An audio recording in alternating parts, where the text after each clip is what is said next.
You know, this is something I thought a lot of you guys would find interesting. Not just from a car perspective, but like from a perspective of modern technology and where things are going. Now, I don't really know what to make of it. Somebody's having fun. I don't really know what to make of this. Yeah, like, it's not good and it's not bad in my mind yet. It just is. But like I said, I think this is something you guys might find interesting.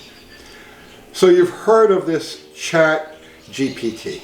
And what it is basically is it's open source AI, artificial intelligence. And now artificial intelligence in one form or another has been around forever. But now it's actually creeping into the public domain. And this ChatGPT is intended to more or less, it's interactive. You ask it questions, it gives you answers. And it's pulling from the internet. You know, whether you realize it or not, when you're walking around with a cell phone, I mean, you've literally got the entire body of human knowledge in all of history, in all languages and everything, right at the tip of your fingers. So what this AI application does essentially is round up the information pertaining to your question, and then it spits it out in an answer that's, for lack of a better description, like as if you were reading a magazine article on it, or a newspaper article, you know, a clipping, a blurb, something like that.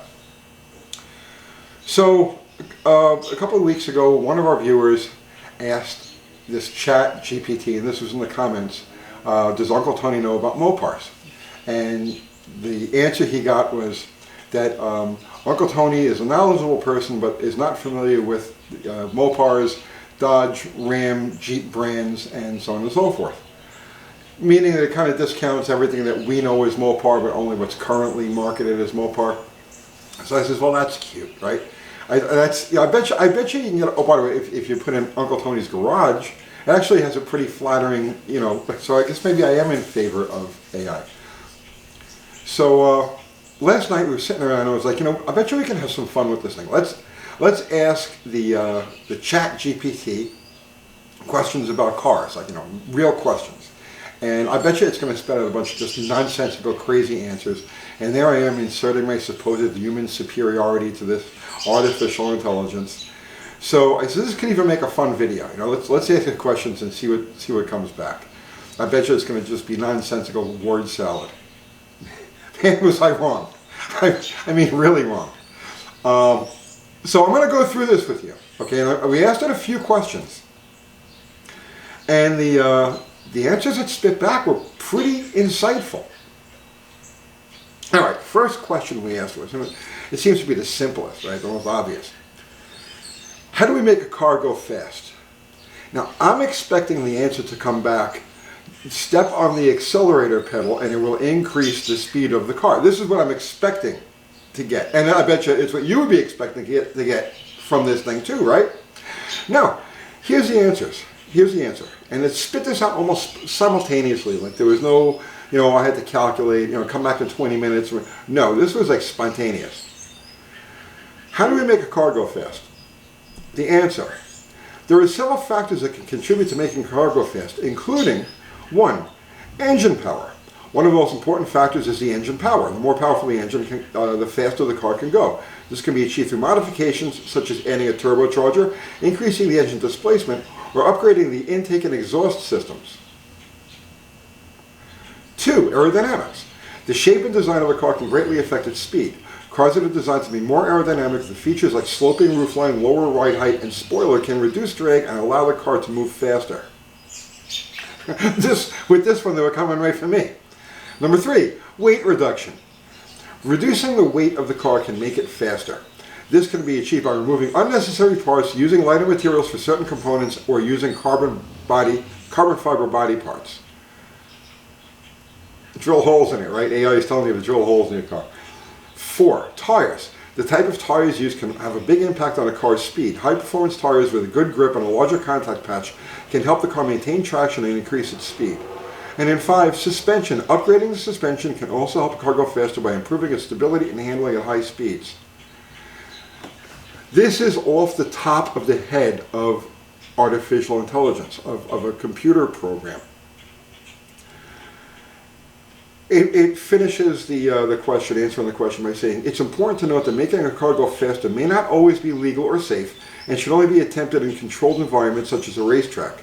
It's also important to follow proper safety guidelines and take necessary precautions when attempting to increase a car's speed. There is no nonsensical word salad there at all. And that bothered me and impressed me, because it's like, well, okay, I make a living from disseminating, odd automotive information, the questions that most people don't ask. And here this thing is this artificial intelligence just spitting it out. Now, if I was in the magazine business still, which, I've been out of for 30 years, but if I was in the magazine business, I'd be freaked out because this thing is coming directly for my job. It's well written, it's well composed, it covers all of the bases. It gives the person asking that question probably more information than they actually need or expect to get. All right, so I said to myself then, let's foul this thing up, okay? Let's hit it with something that's it's not going to be able to handle. It just no way, right? So I asked the ChatGPT, how do you improve your 60-foot times? Right? Now, okay, now that's the obscure of the obscure. To say, well, how do you make a car go fast? It's like, well, okay, there's a universe of answers. But what does ChatGPT know about drag racing? Well, we asked that question, how do you improve your 60-foot times? And without pause or hesitation, instantly it spit this out.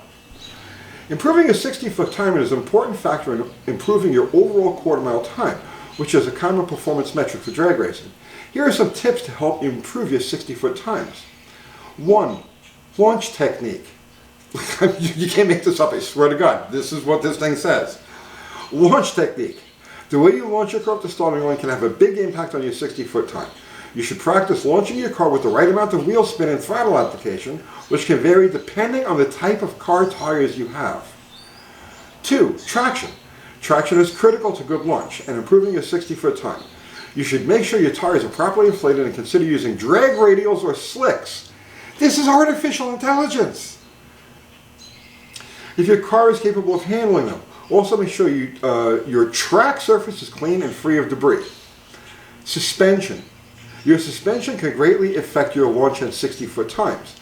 Upgrading your suspension, such as adding adjustable shocks, struts, or sway bars, can improve weight transfer and stability during launch. 4. Weight reduction. It's coming right for me. It's coming right for me. Reducing the weight of your car can improve your acceleration and 60-foot times. This can be achieved by removing unnecessary parts, using lighter weight wheels, or even installing lightweight racing seats. Practice. Oh my God, right? This is, seriously, practice. The key to improving your 60-foot time is to practice. Experiment with different launch techniques and tire pressures and make adjustments based on your results. Also, take advantage of any practice sessions and testing days at your local drag strip to get more practice. Seriously, guys. I mean, are you wrapping your head around how intense this is? It finishes with this disclaimer, which is logical, rational, reasonable. It's important to note that drag racing can be dangerous and should only be attempted in controlled environments with proper safety equipment and precautions. Always follow the rules and regulations at the track and be sure to wear appropriate safety gear, such as a helmet and fire-resistant clothing. These are excellent answers. Like, this isn't even beating around the bush or anything like that. These are excellent answers. And I know that if I went and I asked questions based on any of those specific factors, it would give me a similarly detailed and clear answer. But I want to keep going with this because I want to show you just how far this goes. So that was the 60-foot times, which I thought would be. So I says, all right, well, let's do a nitty-gritty tech thing, something that, like, really, it's not just simple. Let's go for something that's like very specific, very technically oriented. So he says, how do I choose the right power valve? It spits this answer out instantaneously. Choosing the right power valve for your engine is important to ensure that your carburetor is functioning properly and providing the correct fuel mixture. Here are some steps to help you choose the right power valve. Number 1, determine the vacuum at idle. Use a vacuum gauge to measure the vacuum at idle. This reading will help you determine which power valve to select. Most carburetor manufacturers provide guidelines for selecting the right power valve based on the engine's vacuum reading. 2, check the manufacturer's guidelines. Look up the manufacturer's guidelines for selecting the right power valve for your specific carburetor. The guideline will typically provide a range of vacuum ratings and corresponding power valve sizes. I can keep going. All right. 3, calculate the correct power valve size. Once you have determined the vacuum reading and consult the manufacturer's guidelines, you can calculate the correct power valve size. The formula is typically power valve size, vacuum reading at idle, times 2, or divided by 2. Well, for example, if the reading at idle is 10 inches of mercury, the correct power valve size would be a 4. So it's a half minus 1, a 4. Make sure to round up to the nearest available power valve size. I'm stumbling, I'm trying to read this. 4, consider engine modifications. If your engine has been modified, such as with a camshaft or other performance upgrades, you may need to adjust the power valve size accordingly. In this case, you may need to consult with a professional or experienced mechanic to determine the appropriate power valve size for your engine. This is insane. This is artificial intelligence is on the ball. Artificial intelligence should be making YouTube videos about how to make your car go. I'm sure it's just a matter of minutes before artificial intelligence starts making YouTube videos about how to make your car go.